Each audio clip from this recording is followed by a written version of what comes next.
You know, imagine a superpower.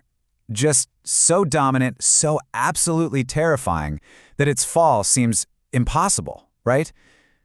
Now, what if I told you that a prophecy about its total annihilation was actually meant to be a message of comfort? It sounds wild, I know. So let's dive right into this as we unpack the ancient and pretty intense Book of Nahum. It's a huge paradox, isn't it? How can total destruction bring comfort? Well, that's the central question we're going to tackle here. And to even begin to understand the answer, you first have to get to know the villain of this story. So, meet our antagonist, the Assyrian Empire, and its capital city, Nineveh. You have to understand, to the ancient world, Nineveh wasn't just some big city. Oh no, it was the lion's den. It was the beating heart of a terrifying, predatory power that had everyone shaking in their boots. See, Assyria had built this reputation, and not just for winning wars. They were known for a level of brutality that was, frankly, shocking even for that pretty brutal age. Their goal wasn't just to defeat you. It was to make such a horrifying example out of you that no one else would ever even think about crossing them. Okay, and I want to be really clear about what you're seeing here. This stuff, it's not an exaggeration. This isn't just propaganda from their enemies. No, the Assyrians themselves carved this stuff onto their own monuments. They were proud of it. It was all a form of psychological warfare, and a brutally effective one at that, designed to crush any thought of rebellion before it even started. And this quote from one of their kings, Sennacherib, pretty much says it all, doesn't it? Like a lion, I raged. They didn't run from this reputation for ferocity. They leaned into it. They saw themselves as the lions of the ancient world, prowling, tearing apart their prey, and dragging the spoils back to their den. So, into this world of absolute terror, a prophet steps onto the scene. His name is Nahum, and his message, which was aimed right at the people suffering under Assyria's thumb, was a promise so shocking it was almost unbelievable. The lion was about to become the prey. And here's the crazy part, it's all right there in his name. Nahum literally means comfort. So, even though his prophecy reads like this terrifying verdict against Nineveh, its real purpose, its true audience was the people of Judah. He was bringing them a message of consolation, telling them that their long nightmare under Assyria's shadow was finally coming to an end. Okay, let's put this into a historical context, because the timing here is absolutely everything. Nahum is writing this at the absolute peak of Assyrian power. I mean, they had just conquered the legendary Egyptian city of Thebes, an event that basically screamed to the world, "We are invincible." And it's right at that moment, at their most arrogant, that Nahum steps up and says, "Yeah, you're done." Now, if you're thinking, wait a minute, wasn't another prophet sent to Nineveh? You're right. About a century before this, Jonah went there. But their missions could not have been more different.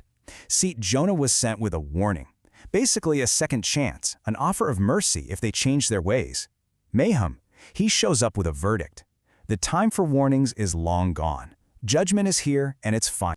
So you might be asking, why such a final, irreversible verdict? Well, the Book of Nahum basically lays out the case against the city like a divine prosecutor.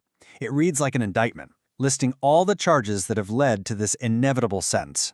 And the indictment opens with this: "Woe to the city guilty of bloodshed. She is full of lies. She is filled with plunder." I mean, it's pretty clear, right? This was a city built on violence, deception, and theft. The very things that made it rich and powerful were the very reasons it was doomed to fall. And when you dig a little deeper, the charges just pile up. We're not talking about a few bad decisions here. This was a whole system built on endless cruelty. They were constantly breaking treaties with lies. Their entire economy was based on plundering other nations. And Nahum even calls them out for using sorcery and occult practices to control people. They were, in every sense of the word, the ultimate predator. But here's the thing about being at the top of the food chain. You're only there until something bigger, something more powerful comes along. And the force that Nahum describes coming for Nineveh, well, he paints it in these absolutely terrifying cosmic terms. And Nahum lays out this really fascinating balance. He starts by saying God is slow to anger. And that kind of explains it, right? It's why a brutal empire like Assyria could get away with it for so long. But, and this is the part they forgot, that patience is paired with being great in power. It's a powerful reminder that patience isn't weakness, it has a limit. And when that limit is crossed, the power that's unleashed is, well, absolute. Just listen to the imagery he uses here. This isn't another army marching on the city. Nahum paints this incredible picture of God as a divine warrior, and the weapons are the forces of nature itself. The storm clouds, that's just the dust getting kicked up by his feet as he marches toward Nineveh. Incredible! I mean, the scale here is just immense. The poem says the mountains tremble and the hills just melt away. So think about it. If the most solid, most permanent things on earth can't stand up to this power, what chance does a city made of brick and mortar have? The message couldn't be clearer. There is no defense. There is no escape. And then, just like that, the vision zooms in. It goes from this cosmic, earth-shattering scale right down to the chaotic streets of Nineveh itself. Nahum gives us a front-row seat to the city's spectacular, terrifying collapse.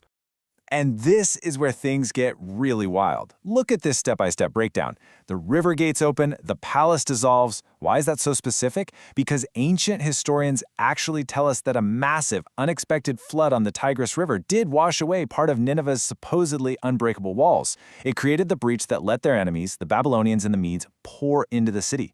What Nahum saw in a vision played out step by step in reality. And then comes the poetic justice. The ultimate what goes around comes around. Nahum basically taunts Nineveh. He points to what they themselves did to that Egyptian city, Thebes, just a generation earlier. He says, hey, remember how you treated them, how you showed no mercy? Well, get ready, because the exact same thing is about to happen to you. But the prophecy doesn't just stop with the rubble and the fire. It goes one step further, delivering a final, chilling message about Nineveh's legacy, or more accurately, its complete lack of one. This line right here points to a total, systemic collapse. The shepherds, the king, the generals, all the leaders, they're sleeping. It's a poetic way of saying they're dead and gone. And without them, the entire imperial structure just disintegrates. The people are scattered to the winds, and there's no one left to even try to bring them back together. This isn't a defeat, it's an erasure. And maybe this is the most damning verdict of all. The prophecy says that when Nineveh falls, nobody will mourn. Think about that for a second. Usually when a great city is destroyed, there's at least some sense of tragedy for the loss of life or culture, but not Nineveh. They were so universally hated for their endless cruelty that the rest of the world would actually clap their hands. They would celebrate its destruction. That's how despised they were. So what's the big takeaway here? The message that echoes down through history is that Nineveh isn't just a city that existed thousands of years ago. It's an archetype. It's a warning. Any nation, any empire, any power in any era that builds itself on that same foundation of brutal conquest, arrogance, and abuse, well, it's walking down the exact same path, heading for the exact same end. And that really leaves us with a final, pretty sobering question to think about, doesn't it? The story of Nineveh is this stark reminder that no power is permanent, no empire lasts forever, and that leaders can fall asleep at the wheel.